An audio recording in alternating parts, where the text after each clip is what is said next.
Hey everybody, this is Diana Salami, and tonight I've decided to read a little bit from the transsexual phenomenon.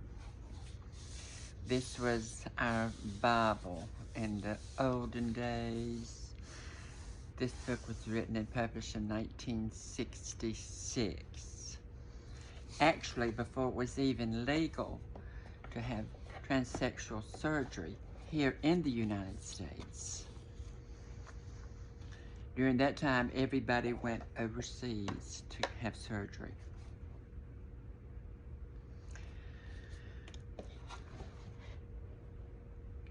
The causes of transsexualism and the possible sources from which the desire to change sex may spring are probably the most controversial, puzzling, and obscure parts of this book. There is so far only the very beginnings of a type of scientific investigation that takes more than merely psychological aspects into consideration. Possible origins of transsexualism is not discussed in medical literature very often or in very much detail. Most frequently, there is the simple statement that the cause is unknown. Almost invariably, it is linked with that of transvestism and sometimes also with homosexuality, both giving rise and confusion. The two principal theories are concerned either with possible organic, that is biological, inborn causes, not necessarily inherited, or much more often with purely psychological ones. Biologically minded authors are likely to consider transvestism and TSism as intersexual phenomenon, but those are almost exclusively European scientists. American writers, as mentioned previously, reserve the term intersexuality exclusively for visible signs of disorders of sexual development. That is to say, for hermaphroditic abnormalities. The Europeans, especially the Germans, use the term in much wider sense, including not only transvestism and transsexuality as intersexual, but also homosexuality.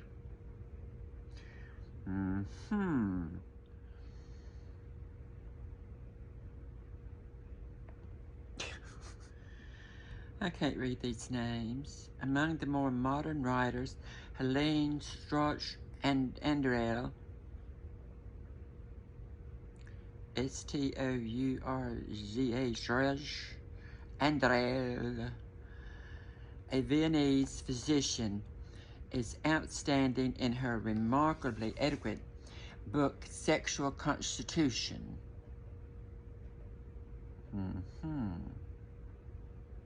In her opinion, transsexualism, and homosexuality are intersexual manifestations that could be combined with infantile subsexual features. All are anchored in an inborn sexual constitution and are caused by a disturbed chromosomal sex. It's possible.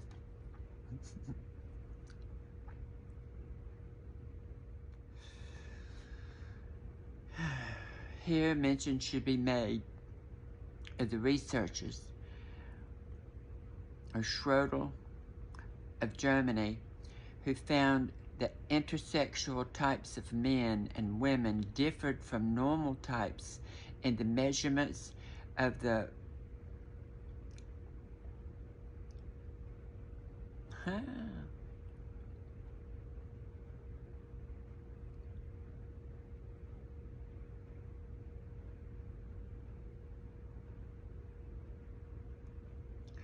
Let me tell you, I cannot pronounce all these names, especially the German ones. You're just going to have to read the book yourself. You can read it online.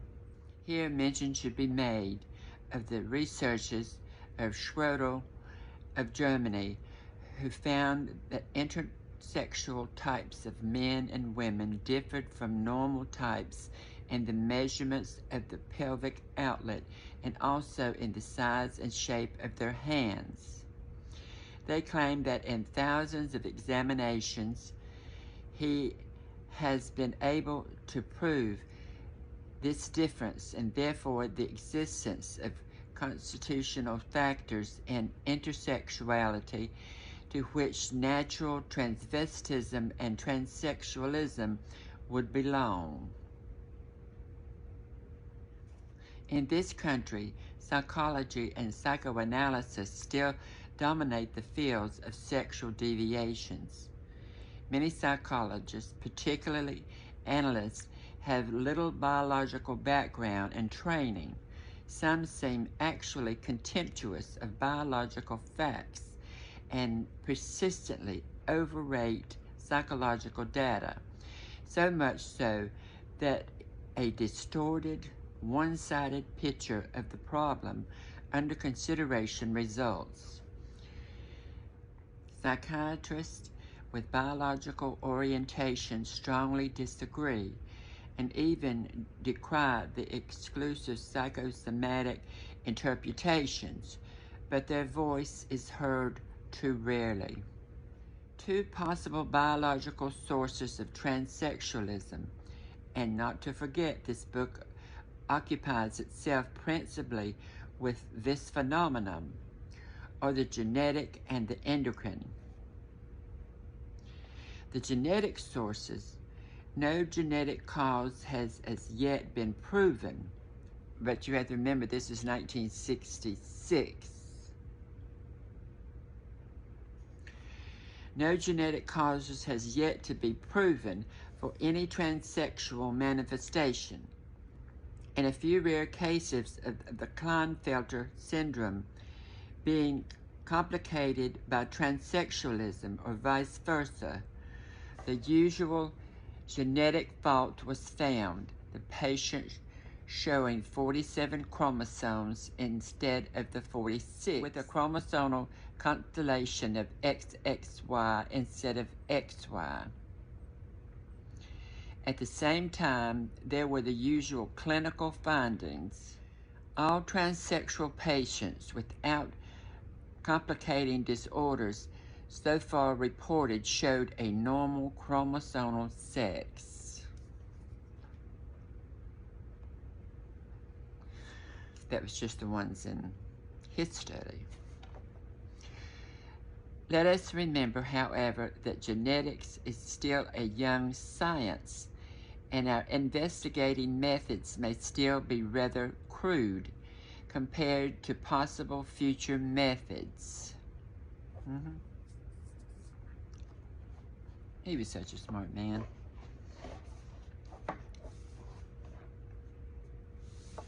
At present, we have hardly lifted a corner of the veil that hides the mystery. It would well behoove us, therefore, to keep an open mind, remembering also that negative findings in medicine mean little as compared to the positive.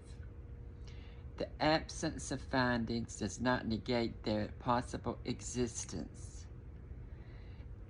A recent valuable article in the British Journal of Psychosomatic Research about transsexualism by Dr. J.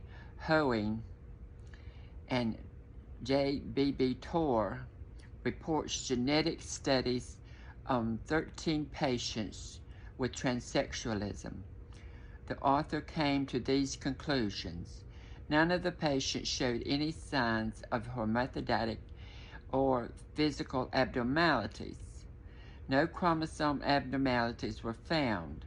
These negative results do not exclude the possibility that chromosome abnormalities are associated with this condition. Further investigation dealing with transvestism and transsexualism may incidentally supply valuable research data for the understanding of the nature of sex in general and may well clarify its riddle, connecting some of our present concepts.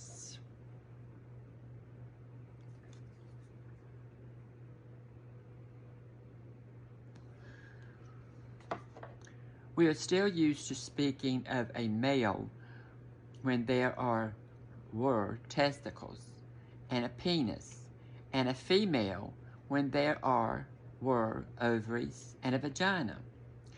As we have seen, the geneticist has now added to our knowledge of chromosomal sex, which is not always the same as the anatomical. How many unknown factors may still await? Even the term transsexualism may prove to be inappropriate if it should ever be shown that the anatomical normal male transsexual may actually be a genetic female. Now he's putting it right here that it may actually, at some point, kind of like what they're doing today, is trying to say that they are women. So he's putting that possibility there that in the future they may be able to find that out, that those people are actually female, born with the wrong organs.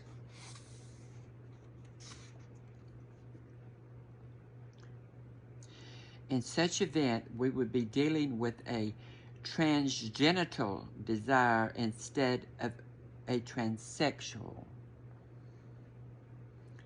That means you would already be, in the medical eyes, a female, and you would be your genitals, be changing your genitals.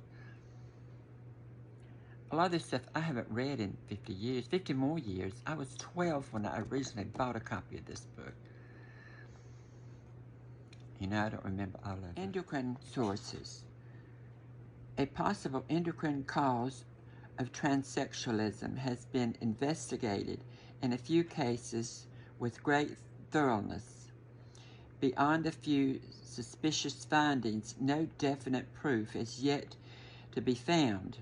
It may not have an endocrine significance that, along with 152 male transsexuals, nearly 40% were found to have more or less distinct signs of a degree of sexual underdevelopment.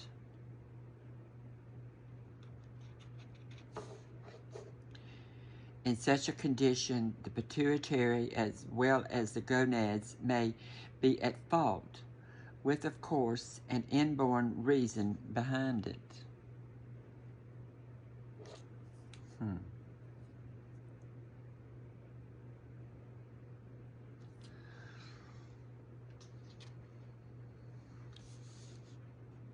Keep in mind, this was written in 1966.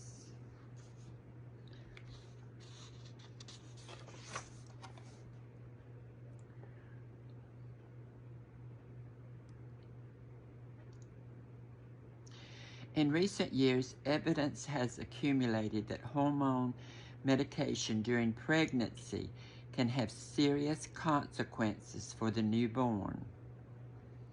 If the mother was given testosterone or progesterone for any length of time during her pregnancy, usually to prevent abortion, genital deformities of the newborn may result, and have resulted if the genetic sex of the baby was female. So that could be a cause for a lot of female to males if they got that testosterone during the incubation period. Because I've always thought that even if it wasn't something the doctor actually gave the mother, during pregnancy, some mothers' hormones go wacko. We don't know what those hormones are capable of doing.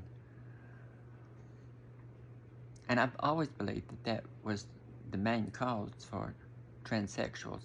But I did not remember that it said this about the testosterone that would cause those female fetuses to be masculinized.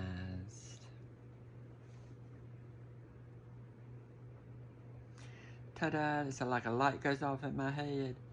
You know, I knew about the female hormones to keep a mother from aborting, because that's what my mother took, and that's what caused my problem.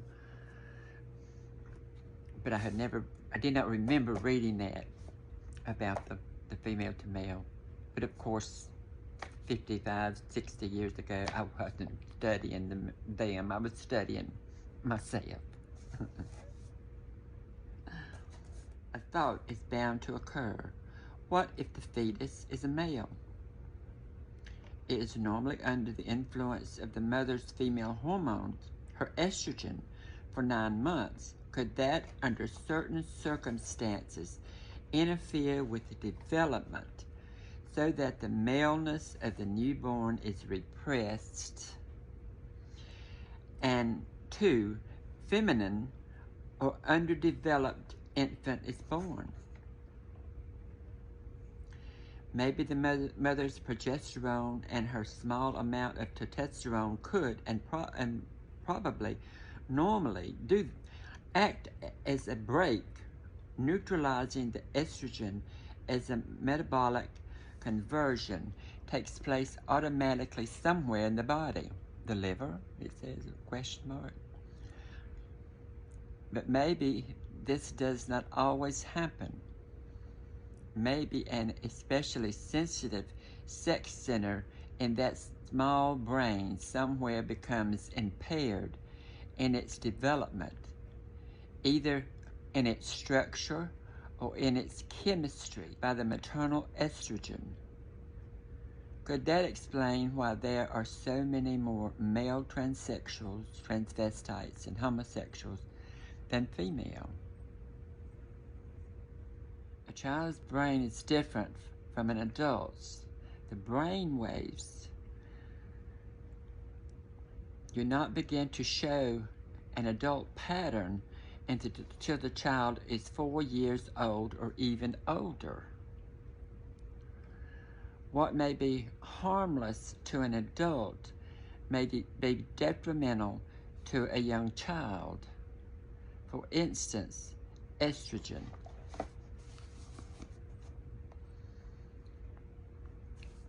That's another thing for saying it's bad to put these children on blockers and hormones, because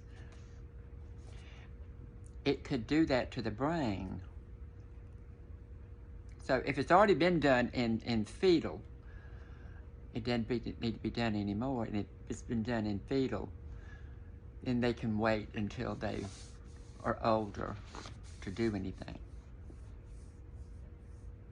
Another reason for gatekeeping, they need to know whether they actually have a medical condition like we're talking about here. These are talking about medical conditions, not just some psychiatric mumbo-jumbo. But they're still putting the transvestites and the transsexuals together right here. But I know later on, he talks about primary and secondary transsexualism. And the secondary are the ones that can actually live as men. And in the old days, they normally did. And they became cross-dressers and all that kind of thing. And the primary transsexuals are the ones that suffered to the point that they had to do something. The ones that were just really crazy, you know, that just really could not fit in to their bodies. They could not put their minds and their bodies together. And for people out there that don't understand it and they don't feel it, you don't know anything what you're talking about. Because if you don't feel or understand something, you're just repeating something you've read. You actually know nothing unless you felt it. So, what y'all think about me reading some of this book? I mean, I could read some more another night. What do y'all think about that? Been interesting. Maybe I'll actually read in advance next time so that I won't make so many mess-ups. But only if y'all want to hear it. If you don't, I'll just read it to myself and not even film it. Okay, y'all. Diana Salami, a.k.a. Tranny Granny, signing out.